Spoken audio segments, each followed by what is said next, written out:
అందరికీ నమస్కారం.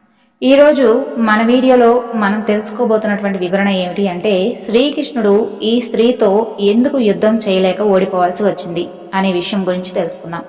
మహాభారతంలో ఎంతో మంది గొప్ప యోధులు, గొప్ప వ్యక్తులు ఉన్నారు. అలాగే ఎంతో మంది గొప్ప స్త్రీలు కూడా ఉన్నారు. అందులో ఒక స్త్రీతో శ్రీకృష్ణుడు యుద్ధం చేయలేక ఎందుకు ఓడిపోవాల్సి వచ్చింది? అసలు ఆ స్త్రీ ఎవరు? ఆ స్త్రీతో ఎందుకు యుద్ధం చేయలేకపోయాడు? చివరికి శ్రీకృష్ణుడి యొక్క సుదర్శన చక్రం కూడా ఎందుకు ఆ స్త్రీపై విఫలమయ్యింది అనే అంశాలు ఈరోజు ఈ వీడియోలో మనం తెలుసుకుందాం. పాండవులు అతని తల్లితో కలిసి అరణ్య మార్గంలో చాలా దూరం నడిచి అలసిపోయి ఒక చోట సేద తీరుతూ ఉంటారు. అదే సమయంలో భీముడు తన తల్లికి అలాగే సోదరులకు కాపలాగా ఉంటాడు. ఇక అదే అడవిలో నరమాంస భక్షకులైనటువంటి హిడింబాసురుడు అనే అన్నా చెల్లెలు ఉండేవారు.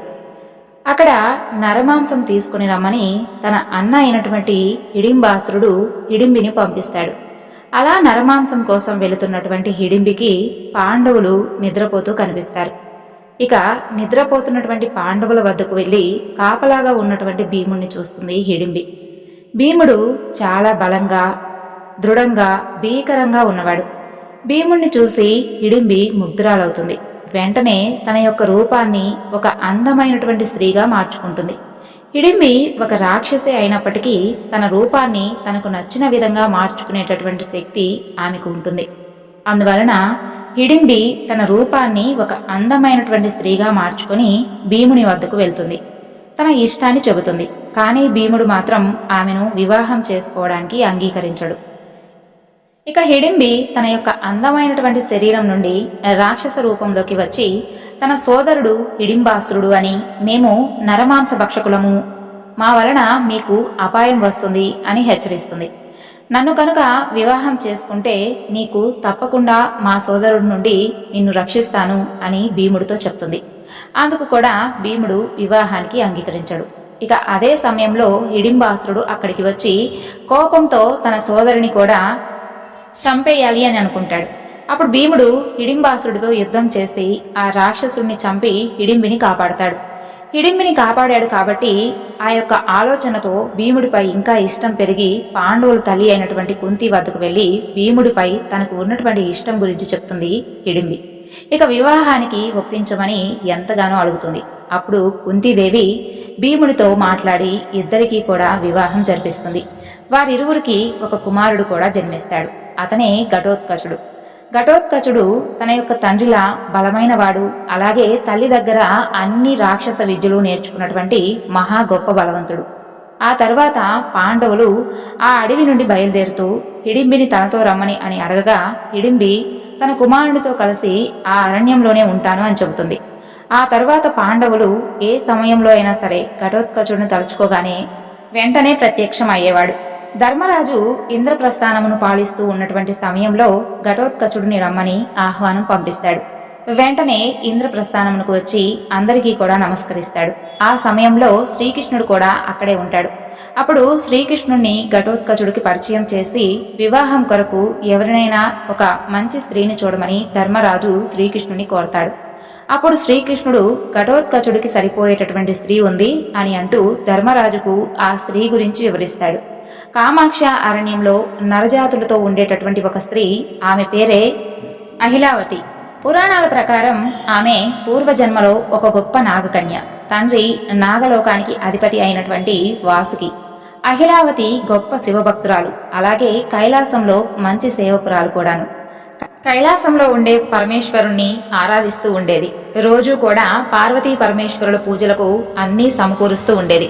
అయితే ఒకరోజు వాడినటువంటి పూలను తీసుకుని వచ్చి పార్వతీదేవికి సమర్పిస్తుంది. అప్పుడు పార్వతీదేవి ఎంతో కోపంతో అహలావతిని శపిస్తుంది.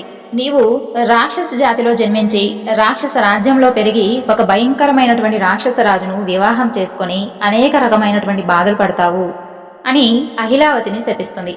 అప్పుడు అహిలావతి తన తప్పును తెలుసుకొని పార్వతీదేవిని క్షమించమని అడుగుతుంది. శాప విముక్తురాలను చేయమని అడుగుతుంది. కానీ పార్వతీదేవి ఆ శాపాన్ని వెనుక్కు తీసుకోలేను కాబట్టి నీవు గొప్ప శివభక్తురాలు అయినందువలన అలాగే నాకు చేసినటువంటి సేవలకు గాను ఒక వరం ఇస్తున్నాను. అహిలావతి, నీకు ఎలాంటి కష్టము రాకుండా ఎల్లవేళలా తప్పకుండా నేను కాపాడుతాను అని వరం ఇస్తుంది. అప్పుడు అహిలావతికి కొంత సంతోషం కలుగుతుంది. పార్వతీదేవి శాపం కారణంగా అహిలావతి భూలోకంలో మురాసురుడు కుమార్తెగా జన్మిస్తుంది. మురాసురుడు నరకాసురుడు సేనాధిపతి, అలాగే నరకాసురునికి మంచి స్నేహితుడు. మురాసురుడికి అహిలావతితో పాటు 7 కుమారులు కూడా జన్మిస్తారు. నరకాసురుడు చేసేటటువంటి హింసలు భరించలేక దేవతలందరూ కూడా కలిసి కృష్ణుడు వద్దకు వెళ్లి వారి యొక్క బాధను చెప్పుకుంటారు. అప్పుడు శ్రీకృష్ణుడు వారిని కాపాడుతాను అని వారికి మాటిస్తాడు. ఆ తరువాత నరకాసురుడిపై యుద్ధానికి వెళ్తున్నటువంటి శ్రీకృష్ణుడు తనతో పాటు తన భార్యలలో ఒకరైనటువంటి సత్యభామను కూడా తనతో పాటు తీసుకుని వెళ్తాడు. ఆ యుద్ధంలో శ్రీకృష్ణుడు మురాసురుడితో పాటు తన కుమారులను కూడా చంపేస్తాడు. అదే యుద్ధంలో సత్యభామ నరకాసురుని చంపివేస్తుంది. తండ్రి, సోదరులు మరణించడంతో అహిలావతి ఒంటరి అయిపోతుంది. ఆ తరువాత అందుకు కారణం గల శ్రీకృష్ణుడు అలాగే ఆ శ్రీకృష్ణుడిపై పగ తీర్చుకోవాలి అని అనుకుంటూ అతనితో ఎలా అయినా సరే యుద్ధం చేయాలి అని ఎంతో శక్తివంతురాలుగా తనను తాను మార్చుకుంటుంది. ఆ తరువాత అహిలావతి శ్రీకృష్ణుడిపై యుద్ధం చేస్తుంది. వారి మధ్య భీకర యుద్ధం జరుగుతుంది. ఒకానొక సమయంలో శ్రీకృష్ణుడు ఓడిపోయేంతగా అహిలావతి పోరాడుతుంది. ఆ సమయంలో శ్రీకృష్ణుడు తన సుదర్శన చక్రం ప్రయోగిస్తాడు. కానీ సుదర్శన చక్రం అహిలావతిపై ప్రభావం చూపించకుండా వెనుతిరిగి వస్తుంది. ఎందుకంటే అహిలావతిని కష్ట సమయంలో కాపాడుతాను అని పార్వతీదేవి వరం ఇచ్చినందువలన శ్రీకృష్ణుడు ఓడిపోయే సమయం వచ్చింది.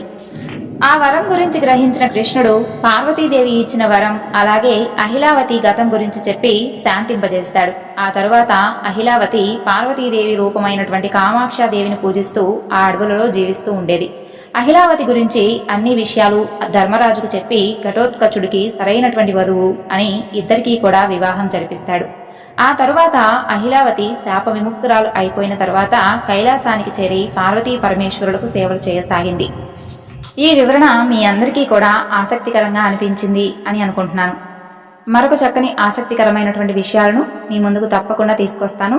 సో మొదటిసారి మన ఛానల్ని ఎవరైనా చూస్తున్నట్లయితే కొత్తగా సబ్స్క్రైబ్ చేసుకోండి. అలాగే మరికొంతమందికి షేర్ చేయండి. మరొక చక్కని వివరణతో మీ ముందుంటాను. అంతవరకు నమస్కారం. జై శ్రీకృష్ణ.